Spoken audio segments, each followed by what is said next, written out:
Faites signe, faites signe, faites signe.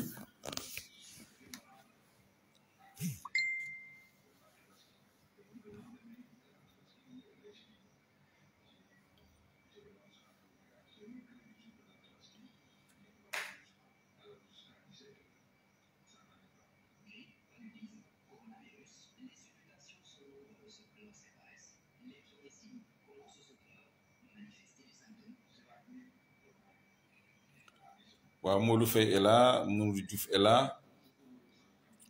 On attend juste les autres, ça va pas durer cette fois-ci parce que bon, c'est juste le temps de vous reconnecter. Donc nee son bi baax na, donc je crois qu'il y aura pas de souci. Amadou Fall gisuma ko, Rex ñoom lay xaar. Donc bon gars yi ngi ñëw hein. Je vois Mbaye Sey. waaw Mbaye Sey gis naa la donc Anta Sey aussi est venu. Rahman le fédérateur, bonsoir. Ah gars yi ngi ñëw hein. Donc on va démarrer dans 2 minutes inchallah. Ñu may ñeneen ñi ñu reconnecter wu rek parce que xam naa ni c'est pas évident. Bu ngeen gisee ma def loolu c'est juste pour réduire le temps d'attente de ñi nga xam ne ñooy seetaan vidéo bi après en différé. Parce que toog 15 minutes avant vidéo bi di démarrer c'est un peu ennuyeux. C'est vrai qu'on peut avancer et tout ça mais bon.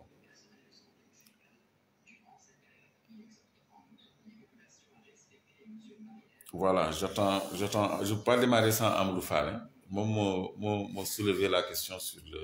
le thorium. Et ce serait dommage que vous ratez le début. Hein. Amadou Fall, vous devez commencer, Inch'Allah. Peut-être qu'il a des problèmes de reconnexion.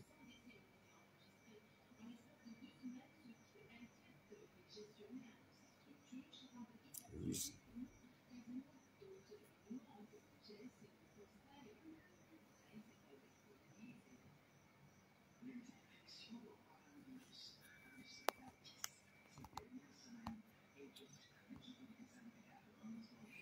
Rex gisuma la Kali TV bonsoir bonsoir yow waxoon nañu tout à l'heure ci live bi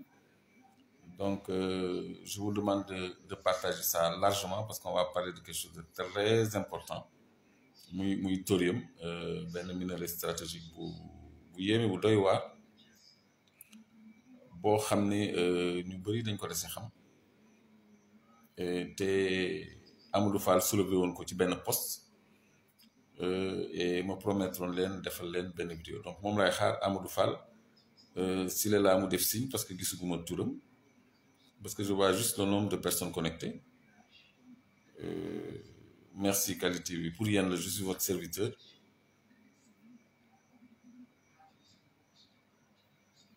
Mordien maa ngi lay nuyu Yacine Dieye aussi Mamadou Diop merci d'être là. Donc, je crois que Amadou Fall va nous prendre en cours. Hein. Nous y démarrer, Inch'Allah. Je commence.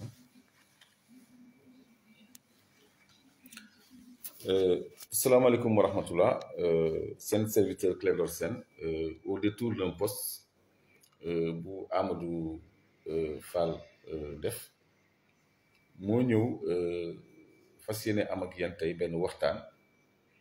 Parce que dama doon parcourir sama Facebook gis ñu posté le thorium ak ay point d'interrogation ak yooyu donc léegi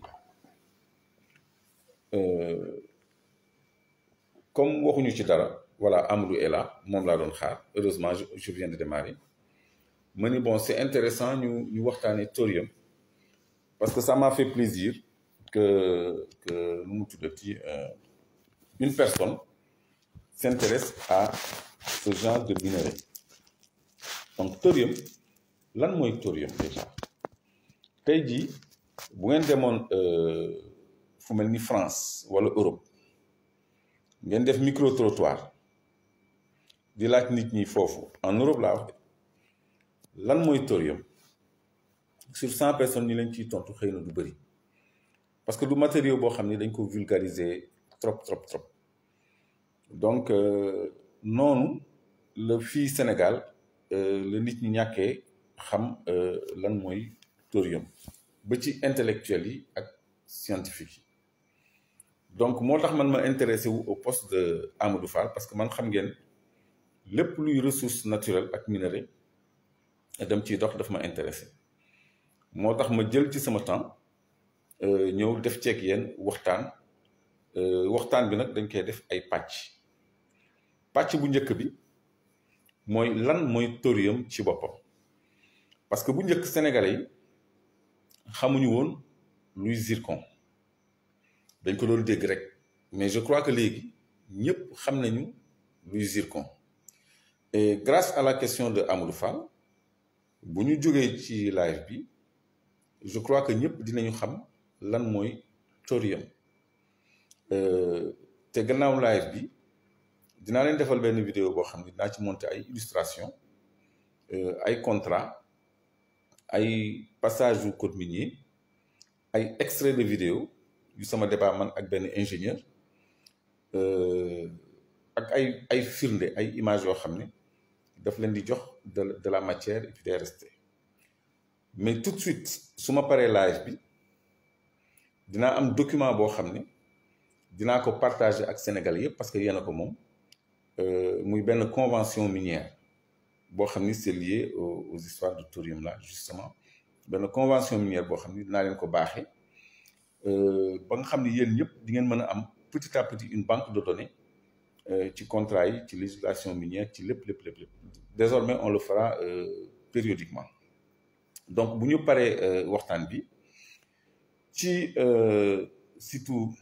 Sénégal 7 naa leen defal benn vidéo boo xam ne dañ koy monter ak illustration yi yëpp wax leen lépp li ci nekk kooku c'est peut-être dans une semaine 10 jours incha allah parce que dama am quelques contraintes fan yi kon première question lan mooy thorium benn minerai stratégique la boo xam ne boo ko doon méngale xëy na uranium ngeen koy méngalee parce que je crois que yéen ñëpp xam ngeen lan mooy uranium dañ koy utiliser pour defar courant bu bëri ci centrale nucléaire donc tubaab yi pays développés yi dañu soxla ci courant bëri waaye boo xam ne énergie fossile maanaam ay xeetu pétrole ak gaz ak yooyu doyul pour defar ko donc ñoom énergie atomique la ñuy defar maanaam ay centrale nucléaire yoo xam ne benn matière bu tudd uranium la ñuy utiliser comme combustible moom la ñuy xambee centrale yooyu donc uranium dooleem 10 grammes uranium dafa tolloog tàngaay bi muy dégager 1 tonne pétrole boo lakk mooy tolloog 10 grammes uranium donc uranium dafa révolutionner énergie ba noppi yokk capacité énergie biir Europe ak Amérique ak pays développés yi donc ñoom mënatuñ koo ñàkk léegi uranium boobu nag nga xam ni 10 grammes mu ngi tolloog 1 tonne pétrole dafa am beneen matière bu ñuy wax thorium boo xam ne duggagul bu baax ci industrie déglu leen bu baax li mu leen di wax thorium boobu moo gën a puissant uranium 200 fois thorium moo ëpp doole uranium bi ñuy defee centrale nucléaire bi ñuy defaree bombe atomique bi ñuy defaree bombe nucléaire thorium moo ko ëpp doole 200 fois te chiffres yi mu leen di jox ni c'est des chiffres rigoureusement exacts parce que après dinaa leen jox ay liens ngeen dem xoolal seen bopp ngeen gëstul seen bopp parce que loolu man moo tax ma bàyyi lu bëri ma ni dem leen di defal live ci loolu pour partager ak yéen sama passion ci minerai yu mel ni thorium kon thorium présentation loolu la c'est un minerai énergétique boo xam ne moo ëpp puissance uranium 200 fois te uranium 10 grammes mooy 1 tonne pétrole donc 1 gramme thorium 1 gramme lu muy tollool sax 1 gramme dafa tuuti trop peut-être cure-dent mën na nekk 1 gramme benn cure-dent 1 gramme de thorium day tolloog 20 tonnes pétrole boo brûlé 20 tonnes 1 gramme de thorium égale 20 tonnes de pétrole kon kooku ci wàllu énergie li muy dégager du moroomu pétrole du moroomu uranium Amadou Ahmed Ndir maa ngi lay ziar di la ñaanal yàlla may la ndam incha allah waa Jalaw ak waa yéen maa ngi leen di ziar à travers ta personne nga yóbbanteel ma leen sama nuyu donc 1 gramme maanaam benn cure-dent lu tollu poids benn cure-dent ci thorium doole yi 20 tonnes pétrole la am xam nga 20 tonnes dafa ëpp 20 baril tonne pétrole moo ëpp baril donc 20 tonnes pétrole mooy tolloog 1 gramme thorium léegi thorium boobu nag nee naa leen moo gën a puissant uranium 200 fois mais dafa am beneen avantage ci kaw uranium parce que ñëpp xam nañu uranium dafa am tooke bi ñuy wax radioactivité léegi radioactivité boobu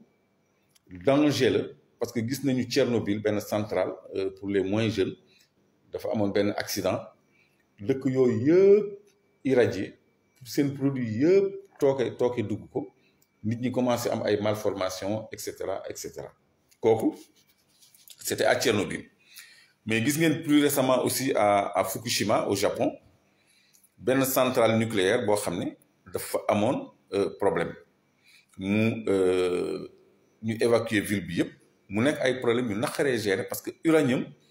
ak tooke boobu ñoo ànd waaw sëñ Seck maa ngi lay delloo ziar léegi thorium dafa ëpp uranium doole 200 fois ba pare amul tooke amul radioactivité bi uranium am dégg leen bu baax avantage boobu thorium malgré que moo ëpp doole uranium 200 fois benn gramme am di tolloog 20 tonnes pétrole wala 3,5 millions de tonnes de charbon industriel laay wax waxuma kër yu mat charbon industriel bi ñuy wax malgré loolu yëpp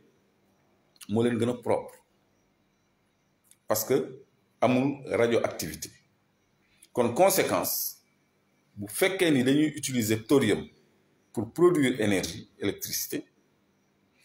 du am benn dangerosité du am benn risque pour mu am ay explosion wala ay radioactivité maanaam ay tooke yu dem ci jaww ji wala ci ndox mi wala ci alam bi ci environnement bi kon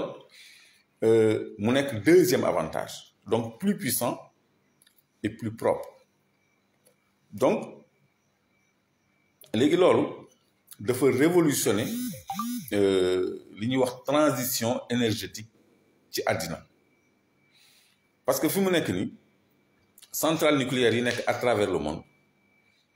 dafa def l'objet de beaucoup de préoccupations parce que nit ñi dañ ci tiit dañ ci am njàqare parce que gis nañu ay accident Fukushima ay Tchernobyl te mën na am feneen ak feneen France frôlé nañu catastrophe nucléaire te France dafa bëri ay centrales nucléaires États-Unis dafa bëri ay centrales nucléaires et puis y a le terrorisme y a tout ça xam nga donc day exposer population yi ci ay dangers yu sûr et certain Gibson maa ngi lay ziar Jeylaani maa ngi lay ziar tamit donc day exposer population yi à des dangers alors que thorium moom moo leen ëpp doole ñoom ñëpp mais ba noppi amul danger amul tooke parce que lu tax dafa am ay nouveaux types de réacteurs yu ñu concevoir justement pour thorium parce que thorium duñ ko utiliser comme uranium dañ koy sol ci ay mbar ay gaines yoo xam ne zirconium la mooy zircon bi ñu am ñun après dinaa leen expliquer link bi am ci zircon uranium ak thorium yëpp. donc uranium dañ koy dugal ci tube boo xam ni zirconium la benn wañ bu weex bu ñu defaree zircon bu mel ni mu tudd ci inox. parce que zircon boo ko toggee dafay oxydé wu moo tax dootul tudd zirconium lay tudd mais même minerai bi la en alliage. donc parce que mbar boobu dafa supporter tàngaay jusqu'à 1950 degrés day intact maanaam du taweeku du dilaté wu. donc balaa muy ruy point de fusion mu ngi entre 3000 et 4000 degrés loolu dafa bëri. donc moom moo mën a dem ci réacteur avion yi nga xam ni day tàkk réacteur fusée yi nga xam ni day tàkk fépp fuy tàng daal wañ gu fa mën a nekk mooy zirconium parce que du taweeku du ruy. donc ci wañ googu lañuy sol uranium bi dugal ko ci këru réacteur nucléaire bi pour mu defar courant bu bëri. te loolu bu amee accident wala incident dafay menacer environnement bi ak santé yi ak vie wu nit ñi waaye bu dee thorium nag du réacteurs yi day wute beneen réacteur lay am boo xam ne dañ koy tuddee réacteur à sel fondu maanaam bande bu mag benn sarcophage boo xam ne dañ ciy def ndox boo xam ne dañ ciy xóoyal xorom ba mënatul seey li ñuy wax solution saturée de sel. ñu seeyal ci thorium bi dugal ci thorium bi mu créer vapeur boobu mooy créer courant mooy créer énergie nga xam ni foofu ci ndox bi lay diffuser tàngaayam déjà baxaayu ndox bi ak cóolóol bi muy dégager mooy entraîner ay turbines yuy defar courant bu bëree bëri bu gën a ëpp doole 200 fois courant bi uranium di defar ci centrale atomique wala centrale nucléaire. parce que principe bu loolu sax mën naa ci bañ a dugg parce que damay bañ ñu wax ma c'est trop technique. principe bu uranium mooy atome bi dañ koy xar ci li ñuy wax scission ci ay procédé xar boobu ñu koy xar day wesaaroo mu ngi mel ni nga toj dara rek mu tasaaroo lii dem fii day entraîner benn réaction en chaîne boo xam ne mooy indi tàngaay bi baxal ndox bi indi vapeur bi tourner loo turbine bi defar courant. mais bu dee thorium dañ koy dissoudre directement ci ndox bi mu seey donc muy centrale à sel fondu mu defar courant ci loo xam ni amul benn risque. kon thorium doole gi mu am sax moo tax ñu tuddee ko thorium parce que Thor THOR c'est le dieu du tonnerre dans la mythologie grecque. donc ñun ay jullit lañu gëmuñu loolu mais jàngal nañ ñu polythéisme société gréco-romaine dafa amoon dieu du soleil dieu du feu dieu du vent dieu du tonnerre dieu de tout ce qu'on veut. donc ñoom ci mythologie boobu la ñuy jël tonnerre def ko mu nekk signe atomique wu thorium parce que TH boobu abréviation Thor la 90 mooy kii physique am formule physique am TH 90 mooy thorium. kon ci première question bi wax nañ leen lan mooy thorium wax nañ leen lan lay jëriñ léegi ñu wax leen lan mooy enjeu yi thorium am ci monde bi actuellement parce que sànq maa ngi leen doon wax transition énergétique jamono yi nga xam ni waa Europe waa Allemagne waa France partout ñu ngi fexe ñu ngi xool ay pexe yu ñu remplacer centrale nucléaire yi nga xam ni danger la ñoom dañu gis ni thorium mooy solution bi parce que moom la ñu tuddee le nucléaire vert Mohamed Diatta merci moom la ñu tuddee le nucléaire vert parce que amoon na fi débat ci jamono yu Dominique de Villepin ak les écologistes ñoom Martine Aubry ñoom dañu doon rouler d'abord c'est pour vous je suis votre serviteur dañu doon rouler pour que thorium remplacer uranium ci centrale nucléaire donc campagne boobu ak processus boobu muy continuer son petit bonhomme de chemin parce que thorium moo gën a yomb uranium moo ëpp doole uranium moo gën a wóor uranium moo gën a sécure uranium moo ko gën a wóor donc écologistes yi ak environnementalistes ci jamono yi nga xam ne dañuy wax réchauffement climatique parce que gis ngeen centrale nucléaire boo ko gisee li koy njëkk a mandargaal mooy ay tour yu ngand ay cheminée yu ngand yoo xam ne cóolóol bu weex tàll moo ciy génn donc loolu c'est du carbone CFC la donc loolu dafay bokk ci li détruire la couche d'ozone bi nga xam ni mooy protéger suñu diggante ak rayon ultraviolet yi nga xam ni moom la naaj bi di émettre yàq googu mu koy yàq mooy tax incendie yeeg réchauffement climatique bi ci ay Europe ak Amérique day jéggi dayoo ba àll yi di tàkk ak yooyu tout ça ñoom xam nañu loolu kon foofu la gën a nekk problème kon ñoom seen problème li koy régler mooy thorium en partie benn la ci solution yi thorium léegi thorium ndax am na Sénégal lan moo tax ñuy waxtaane thorium boo gisee moo wax leen portée stratégique bi mu am ci transition énergétique bii di ñëw ci Europe pour won leen importance stratégique gu minerai boobu donc ñu retenir que thorium c'est un minerai lourd c'est un métal lourd plutôt métal lourd la minerai lourd la mais métal lourd la dañ ko aligné ci xeetu métal mooy lépp lu wañe lu xeetoog wañ donc parce que noonu laa ko mën a waxee ci olof dooleem ëpp na bu uranium 200 fois benn gramme 20 tonnes pétrole wala 3,5 millions de tonnes de charbon industriel loolu mooy thorium léegi nag malheureusement direct mënuma def ay nu mu tuddati illustration parce que jëluma ay disposition dama improviser jotaay bi pour yéen ñu wax ci leneen loo xam ne Sénégal am na ko effectivement Sénégal yàlla wàccoon ak ñun Sénégal am na thorium Sénégal oriental maanaam région de Kédougou et de Tamba laay boole parce que après lañ ko dagg mais Kédougou ak Tamba yëpp dafa am ay xéwal région yooyu maanaam Sénégal oriental nañu wax Sénégal oriental parce que vraiment découpage région yi dafay jaxase sax nit ñi boo demee Casamance ay Kolda Sédhiou Ziguinchor yooyu vraiment tout ça c'est la Casamance donc Sénégal oriental yëpp ay gisement wu thorium la léegi thorium bi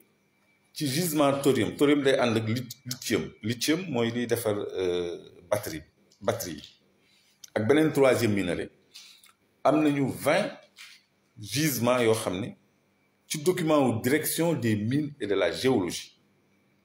boo xam ni dinaa leen ko baaxee ci benn vidéo bi may def Sénégal 7 moo leen defal Sénégal 7 ci même sujet bi pour mu gën a leer pour mu gën a profond pour mu gën a illustratif pour mu gën a détaillé parce que dama bëgg ni nit ñi dem ba xam ni ñu demee ba xamee zircon noonu ni nit ñi demee ba xam zircon dama bëgg ñu dem ba xam lan mooy thorium rien que ci suñu jotaayu waxtaan yi je crois que bu ñu ko partagé yaatal ko ku nekk mën na ci jëlee dara keneen ku ci mën a indi contribution aussi mu indi ci contribution donc thorium Sénégal oriental am na 20 gisements de thorium ak lithium mooy stocké énergie yi ci batterie pile au lithium batterie au lithium yéen a ngi koy dégg ak tungstène voilà lithium tungstène ak thorium ñett yooyu ñoo ànd Sénégal oriental lithium tungstène ak thorium 20 gisements de direction des mines et de la géologie répertoriés ci illustration yoo xam ne mais benn mu ngi fi benn bi mu ngi fi jox ma la ci carnet la attends vous avez de la chance voilà attends un instant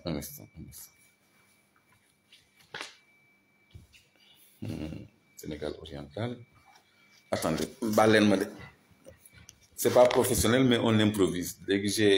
j'ai un document qui c'est un document xaw ma ndax gis nga Sénégal c'est un document de la direction des mines et de la géologie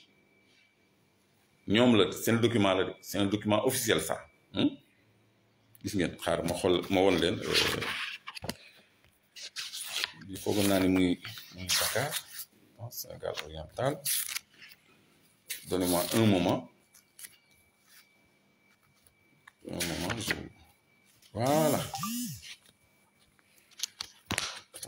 J'espère que ça va être visible. Hein. Est-ce que yéen a ngi gis tous les points verts yi ngeen di gis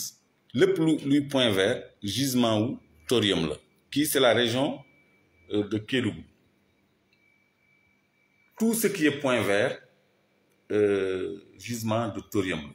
Fii ci document bi y en a 13 gisements moo nekk ci document bi mais bii dañ ko actualiser léegi y en a 20 mais bii 13 moo ci nekk. Donc dinaa leen ko partager dinaa leen ko capturer won leen ko ngeen mettre ko en évidence. Donc c'est un document de la direction des mines et de la géologie dama ko juutal sax légende bi moo nekk nii légende bi je sais pas si ça va être lisible. Légende bi da ngay gis ñu def point vert lithium thorium ak tungstène mu ngi nii. Donc je sais pas si vous voyez ça. Donc thorium am na 20 gisements actuellement Sénégal oriental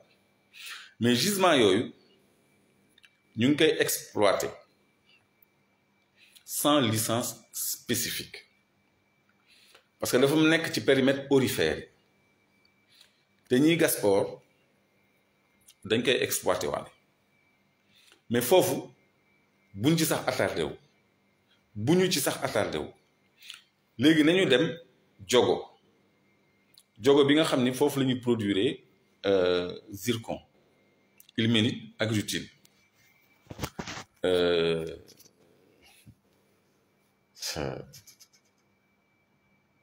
Jogo dañ fay produire zircon bi ma doon wax ni moom la ñu defaree zirconium bi ñuy alimenter centrale nucléaire. Amul benn centrale nucléaire u Europe bu mën a tàkk sans zirconium parce que ci zirconium bi la ñuy dugal uranium bi. léegi jogo tenez-vous bien exclusivité la jogo ñu ngi fay produire uranium ñu ngi fay produire également thorium en plus du zircon et du titane parce que su ma nee ilménite du ngeen xam ilménite mooy titane mais ni ñuy wax titane pour nit ñi xam titane li mu am yëpp moi je crois que war nañu waxtaan régulièrement ci portée scientifique ak industrielle minerai stratégique yi ñu am jogo te jogo boo fa demee da ngay jooy waa jogo dunduñu man bërki démb rek laa doon wax ak waa jogo ñu bëgg ma ñëw foofu pour ñu am ay jotaay ak yooyu tout ça mais dunduñu. Donc thorium boobu dafa am bés Sen TV ma am débat ak benn ingénieur géologue boo xam ni xam ngeen fan lay liggéey jogo minu jogo lay liggéey. Monsieur Pouy xaw ma naka Pouy fàtte naa prénom te mu xees pecc ni am na ñoo xam ne xëy na dinañu fàttaliku jotaay boobu ci benn passage bi may expliquer ni ñoom seen minerais yi douane da koy contrôler dafa ni lii kenn mënu ko fraude kenn mënu ko ñàkk déclarer parce que douane da koy contrôler ma weddi ko mu ne ma si pourquoi douane di ko contrôler parce que dafay ànd ak ay minerais sensibles yu mel ni thorium ak uranium. Ma teg foofu sama baaraam parce que jaaxaloon na ma ay wagon parce que dama dem ba Mexe filmer train bi nga xam ni mooy yeb zircon bi di ko indi minerai mine lu ñuy vrac la ay wagon vraquier lañ koy def mais ci ram bi mooy li train bi di lonk yëpp ci ram bi dañ ciy dugal 20 conteneurs par rame 20 conteneurs yoo xam ne dañ koy plombé scellé ko alors man njort naa ni parce que xam naa ni depuis 74 tenez-vous bien depuis 74 lam-lam ñu ngi fay extraire uranium ñu ngi fay lu wóor laa ci am ñu ngi fay extraire uranium lam-lam kon jogo bi nga xam ni zone lam-lam bi zone Tivaouane la zone Daaru Xuddus la ñu ngi fay exploiter également uranium ak thorium boobu parce que man dama gis ci seen ay activité jogo suuf si nii sax lañ koy tibb di ko yóbbu dañuy yóbbu suuf en plus de zircon beeg limonine beeg yooyu dañuy tibb suuf di ko yóbbu te man loolu lu ma jaaxal la te maa ko gis te am naa ko en vidéo parce que ingénieurs yi nga xam ne ak infrastructure yi nga xam ne mooy séparer minerai bi par exemple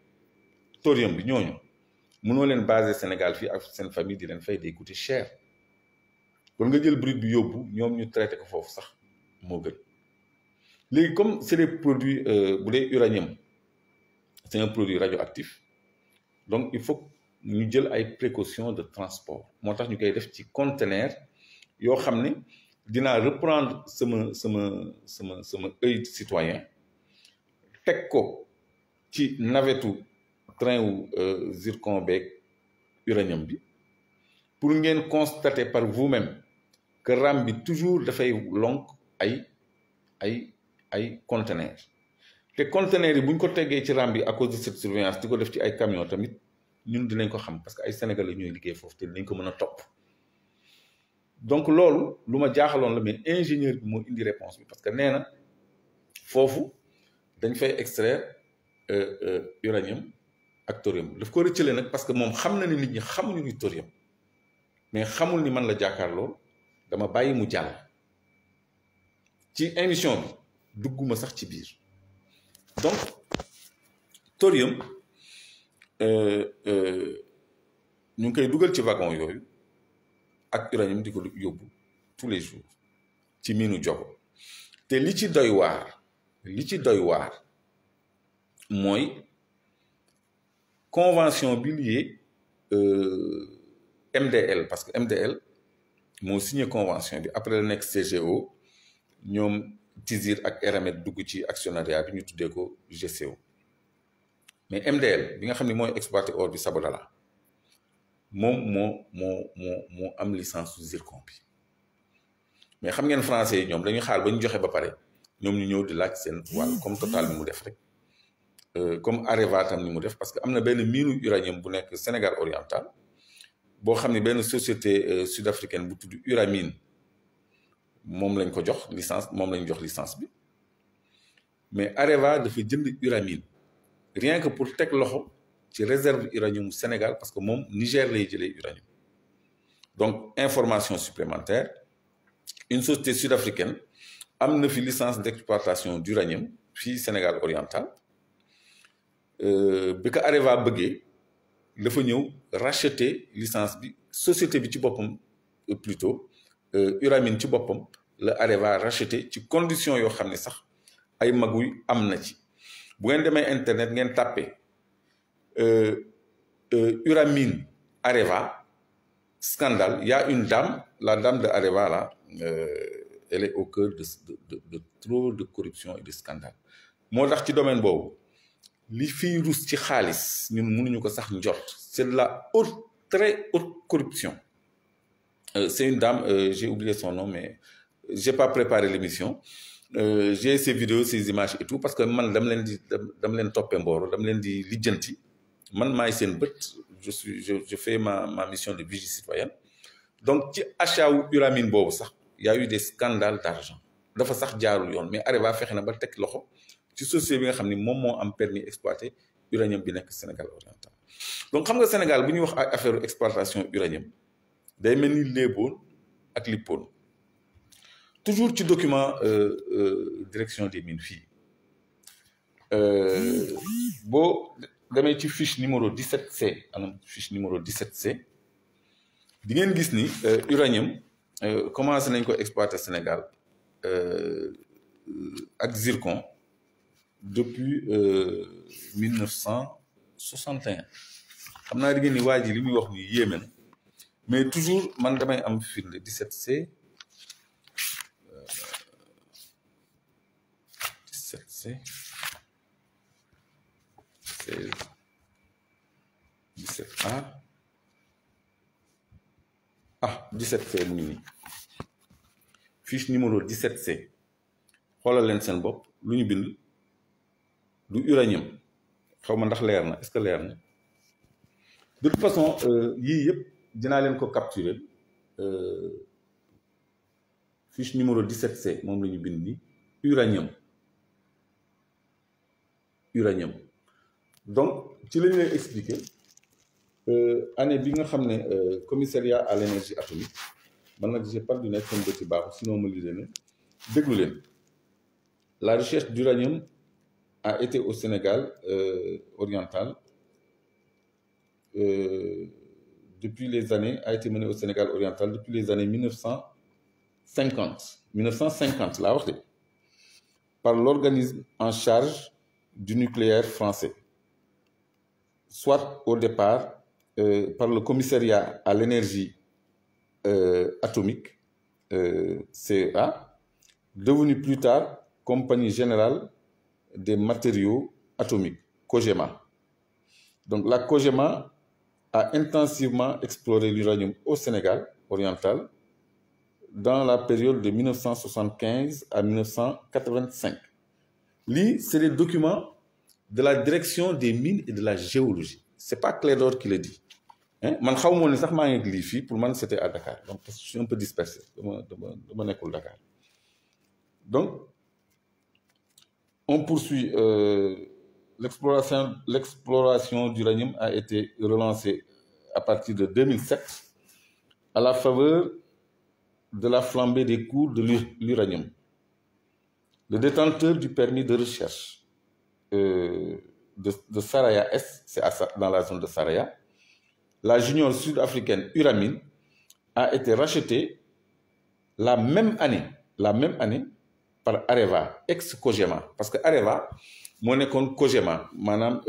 l'agence à l'énergie atomique de France mi nga xam ni c'était officiel léegi dañ ko privatiser def ko Areva donc Areva privé la mais dafa am taxawaayu société nationale mu ngi mel ni Sénélec ñu ni privé la rek mais tout le monde sait que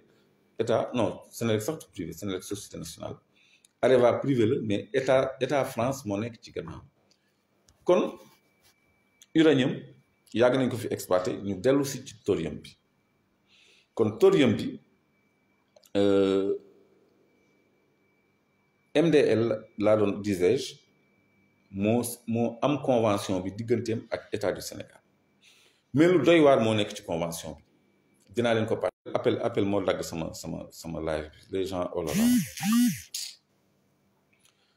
MDL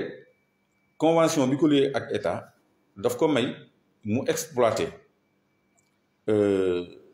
zircon, rutile, ilménite mooy titane bu noppi teg ci et matière connexe et substance connexe léegi substance connexe mooy lan loolu mooy leneen loo ci kii attends non am na ñoo xam ne dañuy saboter quoi. Il m'appelle pour me dire envoie-moi le lien substance connexe mooy may nañ la nga exploiter zircon rutile ilménite bon ak leucocène et substance connexe ak leneen loo fa am substance connexe boobu moo warul am ci contrat minier parce que loolu dafa may MDL moo exploiter uranium sans permis exploiter zircon sans permis léegi loolu lu muy indi ci lañ jëm lu muy indi mooy duñ ko déclarer ñoom chaque année dinañ ni am nañu tant de tonnes de zircon tant de tonnes d'ilménite tant de tonnes de rutile tant de tonnes de leucocène mais substance connexe est-ce que mës nañ ñu déclarer ñaata la ñu am ci uranium est-ce que mës nañ ñu déclarer ñaata la ñu am ci thorium parce que ci contrat convention bi ñu signé ak état substance connexe lañ ko tuddee tuddul uranium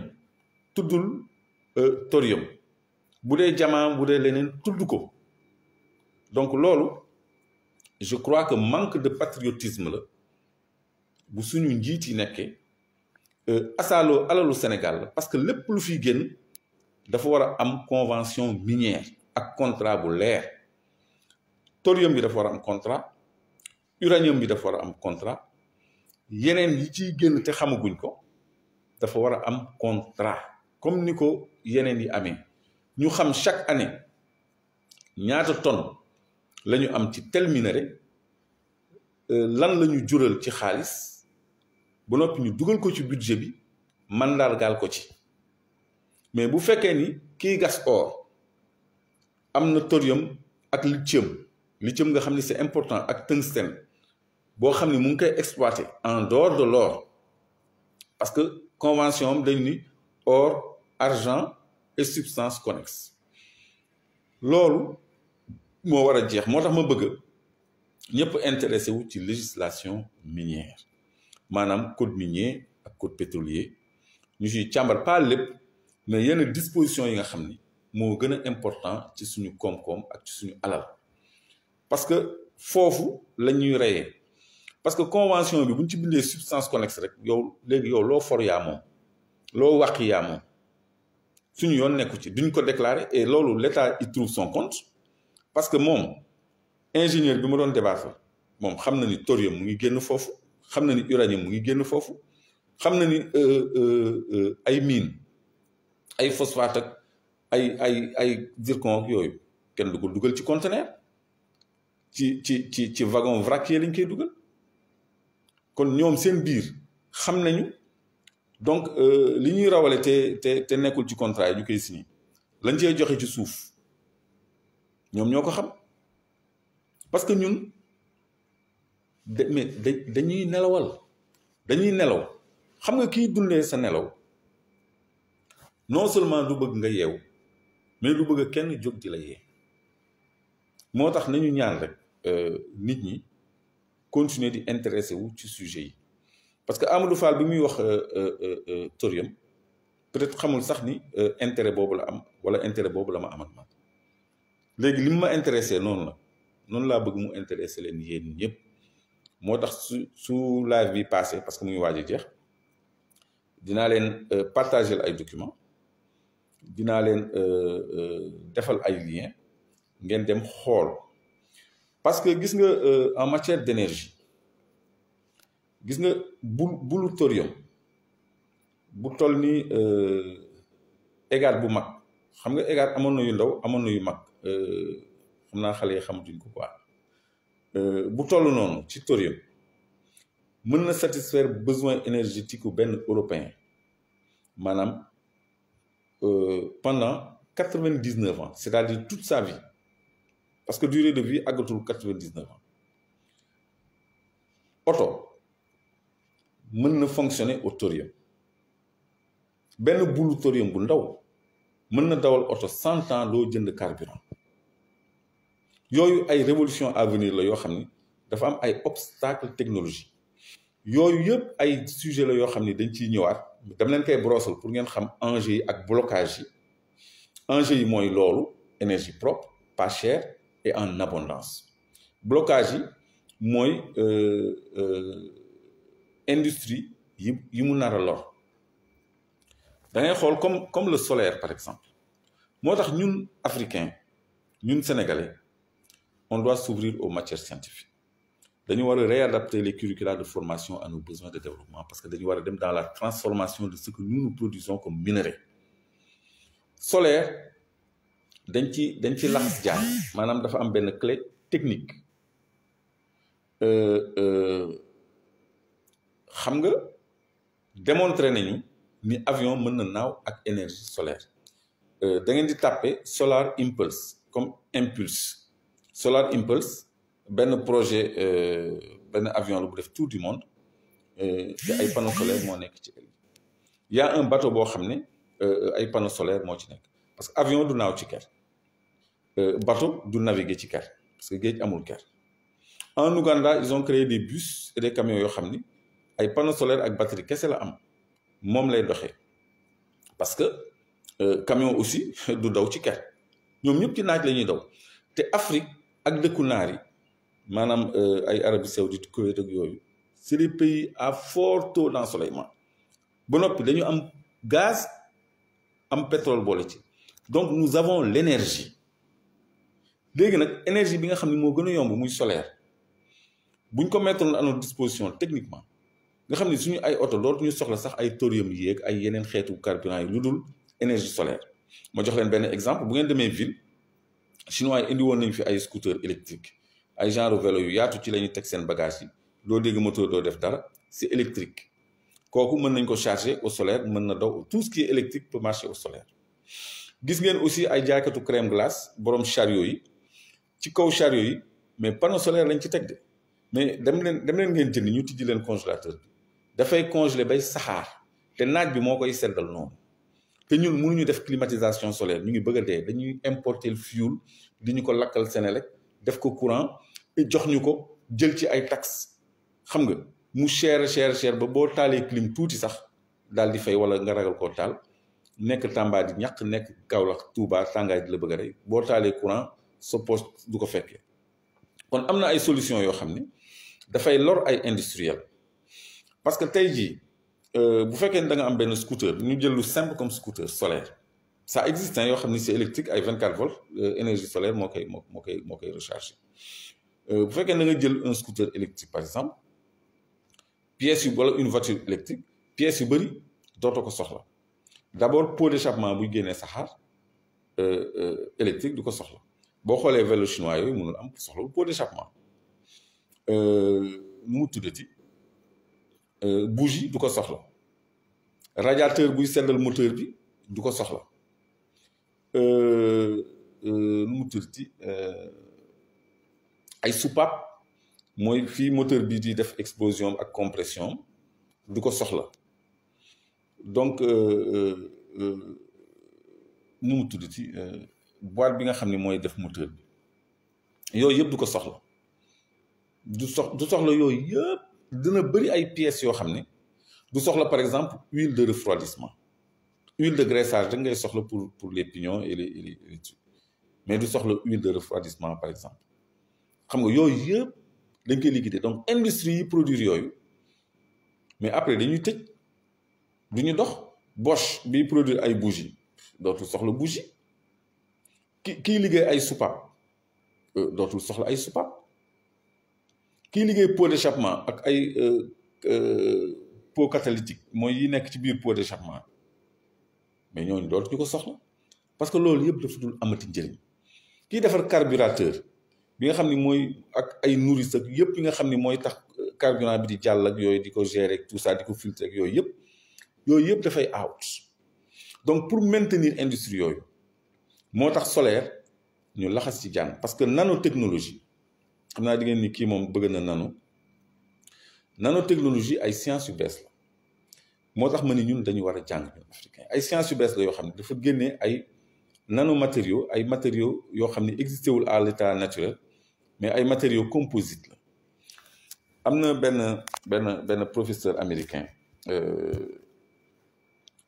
chimio d'origine japonaise Michio plutôt dafa découvrir benn semi-conducteur en tube de carbone